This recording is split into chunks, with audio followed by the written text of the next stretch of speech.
My mother-in-law jeopardized my career, so I kicked her out of the house. Years later, she tried using a life-threatening accident to weasel her way back into my life. So my mother-in-law is a gossip queen, whilst I'm a divorce attorney. And recently, she went through my confidential case files behind my back. She was in town for my husband's birthday when she did this, but when I found out, I was so furious. I got her an Uber to the airport and told her to leave the house. She reluctantly did. But soon after, I got a call from my husband asking what happened. He seemed quite mad, and this didn't surprise me because I instantly thought that he had spun the situation her way. I told him what actually happened, and he was just confused. Of course, he had already talked to Mill, so he knew she was at the airport, and he knew roughly what happened. She truthfully told him her version of what happened, and tried to make it seem like I blew the whole thing out of proportion and was planning on suing her for this. I ended up explaining that this was not the case, but did tell him we needed to buy her a plane ticket because she wasn't welcomed back in our home. I made it clear to him that this was my stance on the issue, and he agreed. I was so relieved when he sided with me. He didn't try to justify her actions, and he said he understood how bad this could have been for me and for us. We just closed on our home 2 months ago, so going down to one income would have been a financial disaster. Him and I were kind of sad that her trip ended this way, but it's not something Mill and I can just heart to heart right now. What happened next was not something I expected. However, Mill called us having a pity party at the airport for almost 9 hours because she forgot her wallet at our place. She wanted my husband to drive it to her because how else would she board a flight home without ID? This could sound reasonable, but her wallet was on the neatly made bed in the room she was staying in. It was so obvious that this was just her way of trying to talk my husband into letting her stay. Well, he had to go down to the airport regardless to give her the wallet.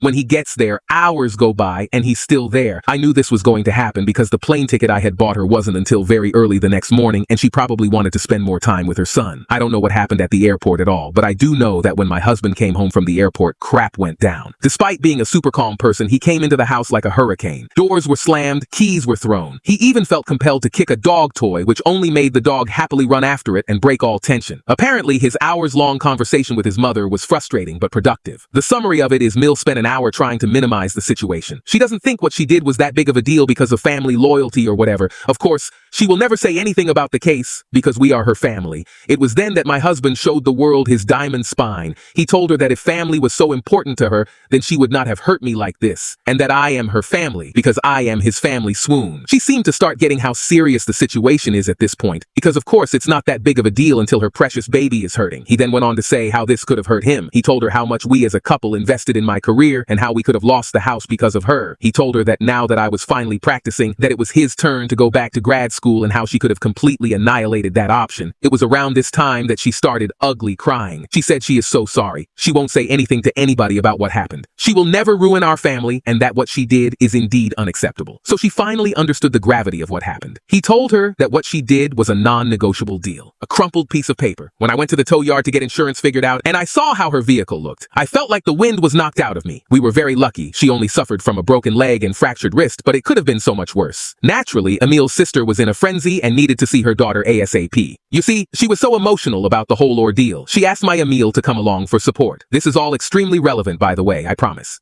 Anyway, my husband and I got to the hospital first because Carrie lives in our state. We saw her and made sure she was okay, and my husband stayed with her while the doctors did doctor things, and I went off to do lawyer things. Because if you think you can get drunk and T-boned my husband's cousin, you got another thing coming. Mel and her sister arrived mid-afternoon the next morning, and here's the kicker that makes this all relevant. Emil figured I would let them stay at my house, despite the fact I have yet to officially forgive Mel. Anyway, whilst we were all at the hospital doing things, Mel was sitting in the corner acting really tired. Now I say acting really tired because it was her comical adaptation of how a tired person would act. She was dramatically yawning, stretching her arms, rubbing her eyes. She looked like a French mime. She didn't say it outright, but I knew she wanted to go home with me and DH. Well, too bad. As soon as I saw that Carrie was being cared for by her mother, I was ready to peace. I gave my husband the signal we use at cocktail parties to indicate let's get out, and we put on our coats. Mel stopped us and has the audacity to say, well, what about me? Where am I supposed to stay? I paused for a second and realized it's not about me either. Fully ignoring her, I turned to her sister and asked her where she had intended on staying. She tells me she plans on staying at the hotel adjacent to the hospital because they didn't rent a car, and she wanted to be accessible to her daughter. With that, I was ready to head out. But then the following conversation occurred. Mel, can I come home with you guys to rest for a few hours? Me, no, Mel, why not? Me, because your sister needs help with her daughter. That's the sole reason you came, isn't it, Mel? Oh, she is fine without me for a few hours. Me? Then why did you even come anyways? My husband and I don't have time to chauffeur you back and forth all day. We have a lot of work to catch up on, and we are going home. Mel.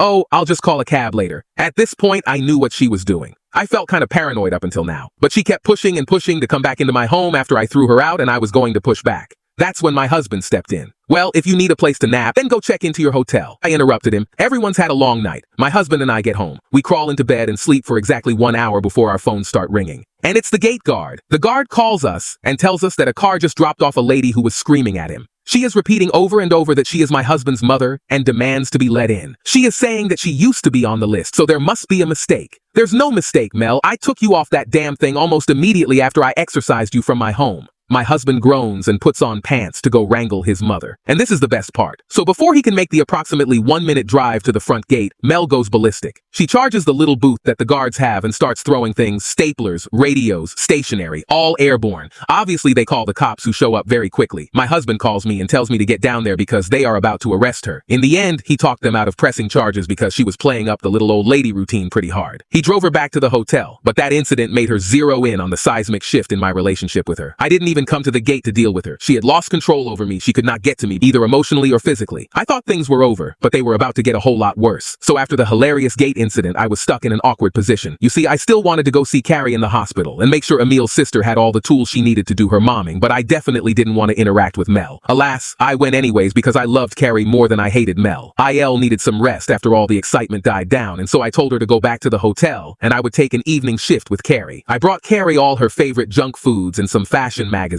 We were busy chatting about some boy she had been seeing and whether he likes her or likes her. Then suddenly Mel walks in with a horrible look on her face. It honestly chilled the room, and that's when the following conversation occurs. Me: hello, Mel. What are you doing here? Carrie: what are you doing here? Emil: where's mom? Mel: she took a taxi to Target.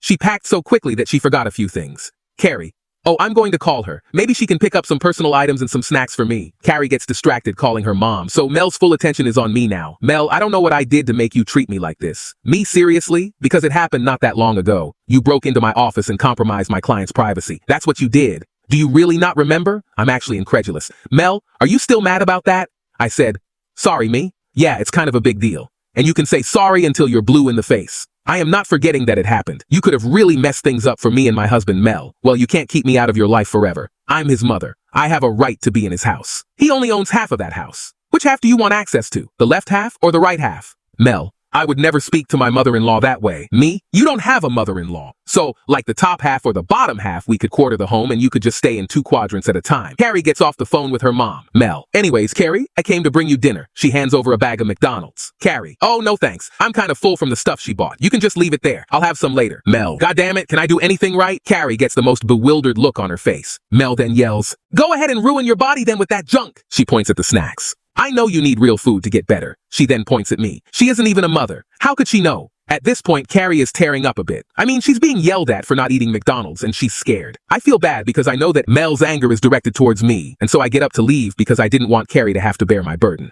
I'm gathering my things and splash. Mel tossed a big gulp-sized cup full of McDonald's Coke at me. Unlucky for her, a nurse poked her head in, saw her assault me, and called security. Carrie yells at Mel to stop. Security comes in and Carrie begs them to make her leave. I'm already on my way out, and then it happens. Mel lunges at me not to lay hands on me but to get closer to point in my face and yell some more. However, that is not how security interpreted the situation, and they armbarred her so hard she fell, but she gets told that if she does not leave immediately, they are calling the police. True to her new MO, she grabs one of those pink plastic cups that was on Carrie's bed table thing and throws in at one of the security guys and then books it out of the hospital before they could arrest her. I honestly didn't think she was in any shape to run, but hey, I've been wrong before. It was impressively fast. I got home and explained what happened. I was so angry and so humiliated. Mel splashed a drink in my face. My husband comes in and holds me for a bit. We talk, and I am still trying to understand why she is acting like this. It's very, very aggressive compared to her past behavior. She's usually just extremely annoying. The physical escalation has me very worried. My husband calls his mom and sets up a meeting. She tries to tell her side of the story,